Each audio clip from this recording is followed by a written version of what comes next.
For the third class, I've decided to do something different from the tutorial thread on Doom World, and I decided to look into the classic, the GOAT, the greatest of all time, uh, a Hangar, E1M1. And why? What makes this level so great? Well, it's a lot. It's iconic, you know. You start here, you see some guy, he's dead. You see some monitors up there.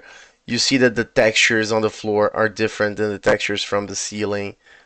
You see that this texture from the upper part is different from the texture from the lower part. Basically, you know that you are not in Wolfenstein anymore. This is Doom. You see height variation straight from the get-go. You look to your left, there's a door there. You look to your right, there is a freaking open window that you can get shot from the other side. So this is the basics. This is like uh one of the greatest levels of all time. One of the most homaged levels. You know, there's everything that people do. Every FPS like dev knows this level.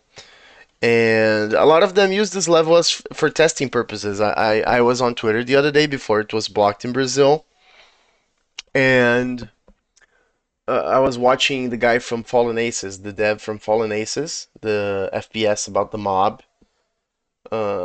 He remade Hangar in his project because it's just so iconic. You know, it's like it's one of those things that you just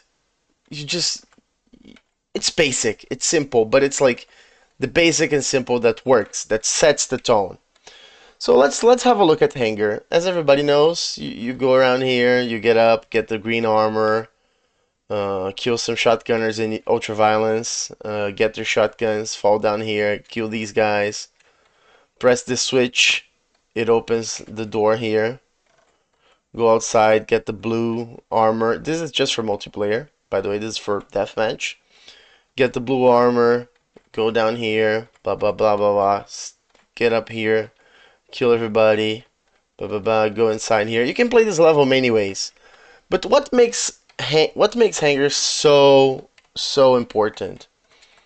It's the amount of elements that you have. You have an outside area. You have the skybox. You have the monitors up here. You have this verticality that wasn't able to be done in Wolfenstein, you know. And it's a very simple, but also very good level. If you don't know, this opens and this goes down. And that's how you get from one side to the other.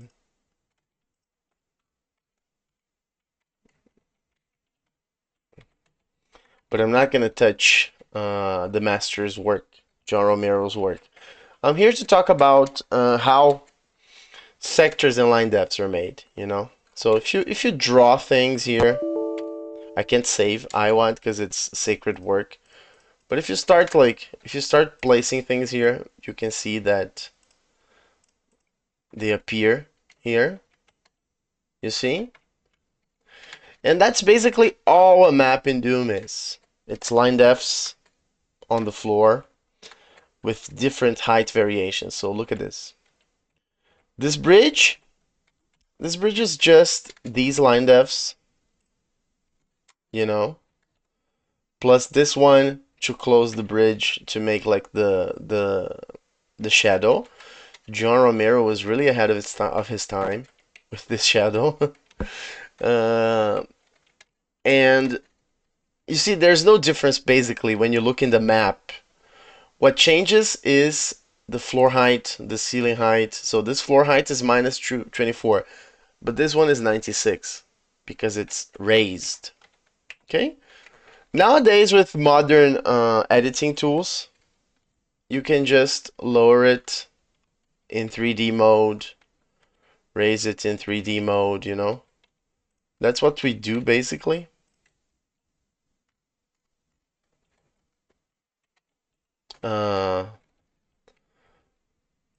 But that's how you make. If I want to make like a if I want to make a little aisle here, a little thing, I'm gonna draw it, and then I'm going to raise it, and then I'm going to copy, Control C, Control V or middle click, and Control C, middle click, and I just made something new, you know. But it's basically just me drawing lines, making sectors. Another thing that is important to know is these green lines. I think I'm gonna change the color of them here because I want it to be different. Is this the one? Model wireframe? Is this it? I don't think that was it. I don't know how to change these lines, but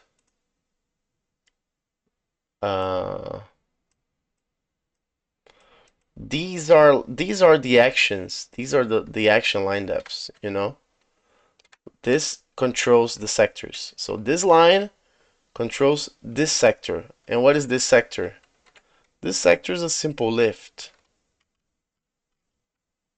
So whenever you go over this line, this is a walk repeatable line. So whenever you pass over this line, this lift is going to lower, weight, raise. That's how the secret is achieved. That's why you have to come here and then you have to run back to get the lift. Same thing here. Floor lower to 8 above highest floor. If you don't come here first, this area is going to be blocked. You can't go inside. But if you go here and then you come back, this is going to be open. Okay? So that's how line depths and sectors work. Remember, the line depth controls the sector. So this line depth controls this sector. This line depth controls this sector. Okay? Door line depths control the sector in between. So this and this line depth, they control the sector in the middle. Okay? And they have to be pointing out. You see this little thing here, this little nub? This is the front of the line depth. If the line depth is looking inside like this, the door probably won't work. Okay? So this is a basic guide on somebody just accepted my request. This is the basic guide on line depths and sectors with a classic. And feel free to do the same exercise.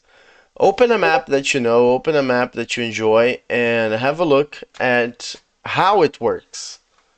Because that's always a very interesting exercise to learn with other people's work. Thank you very much for watching. I'll see you again in the next one. Bye bye.